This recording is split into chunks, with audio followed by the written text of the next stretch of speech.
was asked to bring some props. This is like the first record I remember that my family had. It was called Rusty in Orchestraville. It's from 1946. I think I got a lot of, I do artwork too, and I think I got a lot of my drawing style from this cover. It's about this kid that doesn't want to practice the piano, and he like freaks out, I'm not going to practice the piano, and then he like falls asleep and has this dream in which all the instruments talk, and they had some kind of a technique called sonovox, which I haven't explored. I haven't been a good scholar, and I'm not sure how they did it, but somehow they made all the instruments talk. So it was like, Rusty, and it was like, and he finally, he's finally convinced that practice makes perfect, and that if you practice your piano, Stephanie, that you'll someday be a accomplished pianist. Anyway, this is one of my first vinyl memories.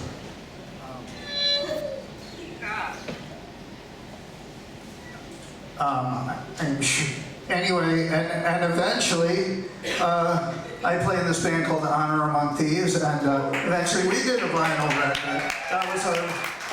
We did a single, but this was our first release. And back in those days, it was a lot of work, as I'm sure anyone who has put out vinyl, like say, any time up until the CD era has come about, knows that you had to like record it on tape, and then you had to do whatever you did on the tape, and then you had to bring it to a mastering plant, which created like a metal master to print the albums from, and it was a big deal, and there were only a few such places in the country. And I remember Doug, our bass player, brought the tape out to New Jersey, and this was the same place they mastered Michael Jackson, and we had recorded this thing in a closet essentially. But anyway, here it is. And I thought I wanted to invite Dee and Lisa to just kind of do some spontaneous music, and this song I felt kind of epitomizes vinylosity.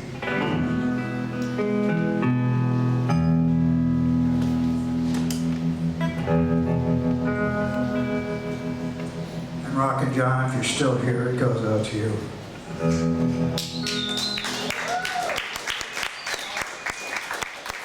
It's in the key of E, but that probably doesn't matter.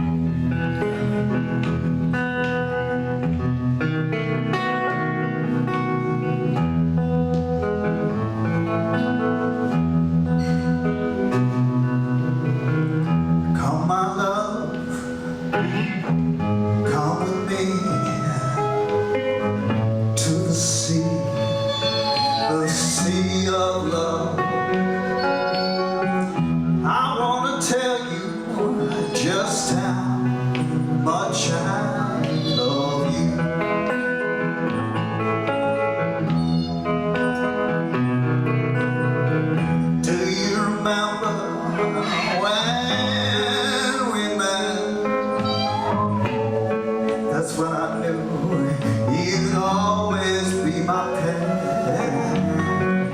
I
rambling and you kind of come in and, yeah, do stuff. Right, exactly. I grew up in Great Neck, New York, on Long Island. My father played the classical violin and the klezmer violin. My parents mostly listened to classical music. I had an older brother who were 10 and 12 years older. So I grew up listening to early rock and roll. Elvis. Ain't nothing but a hound dog, they're crying all the time. Ain't nothing but a hound dog, they're crying all the time. Well, you never caught a rabbit and it ain't no friend of mine. But then I realized it was actually Big Mama Thornton. It was like, ain't nothing but a hound dog, well, snooping round my dog. Ain't nothing but a hound dog, well, snooping round my dog. Yeah, you wag your tail, I'm gonna feed you no more. Little Richard, I want Baba New Baba, wham bam boo. Jerry Lee. Goodness gracious, grandpa's a fire. Anyway, but my first influences were my 45s and LPs. I listened to the Chipmunks. What do you think? I knew I made the right choice here. That was a big deal, you know. However, the first LP I remember purchasing.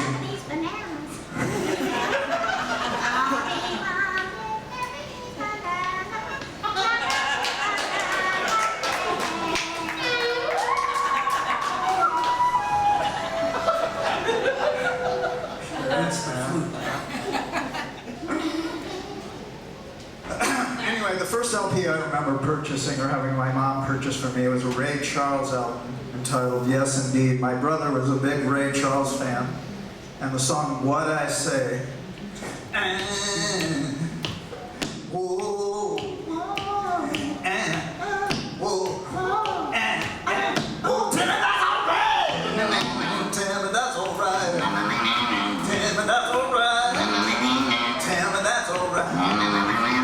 Shake that thing. I'll take it. Okay. There was a store in Great Neck called Barrow's that both sold musical instruments and records.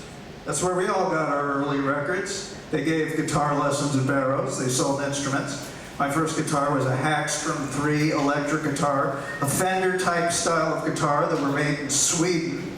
And I had an Ampeg Gemini 2 amp with a 15-inch speaker, which God knows I wish I still had. What was a major turning point in my musical experience of listening, says Kim.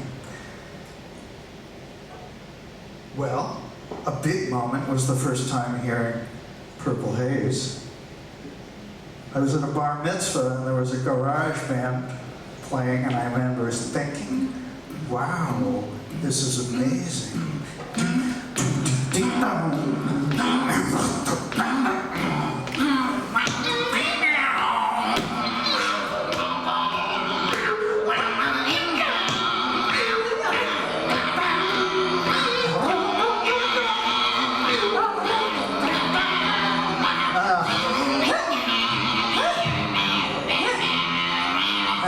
And Baruch Atah, he didn't know anymore.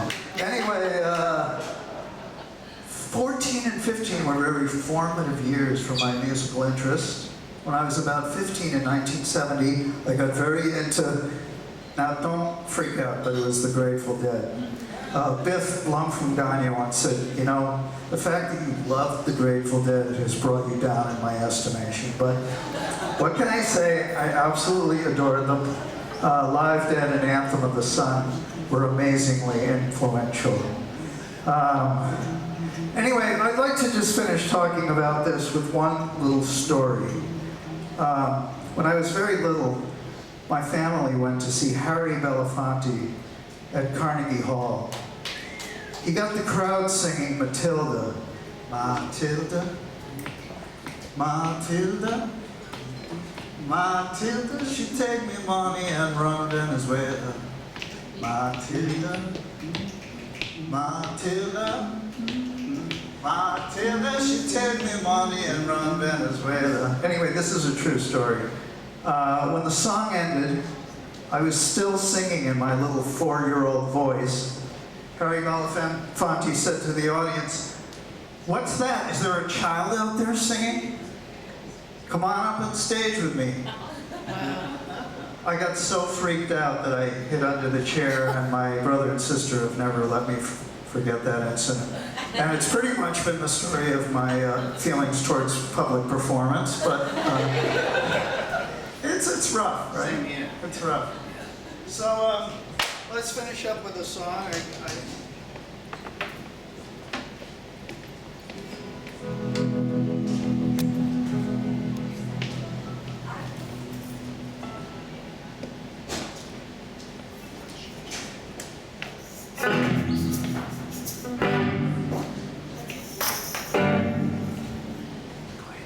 You ain't nothing but a hound snooping around. You ain't nothing but a hound, hey, snooping around. You wag your tail, I'm gonna feed you the ball. Oh, you said you were high class, I can see through that. Oh, you said you were high class, I can see that. Well, you ain't no good, oh, you ain't no real good cat.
High Noon Saloon, everybody, TV, Lisa, you,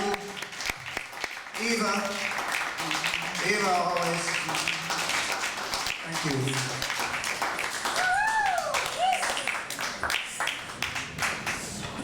I brought my torch! Yay! Yoink.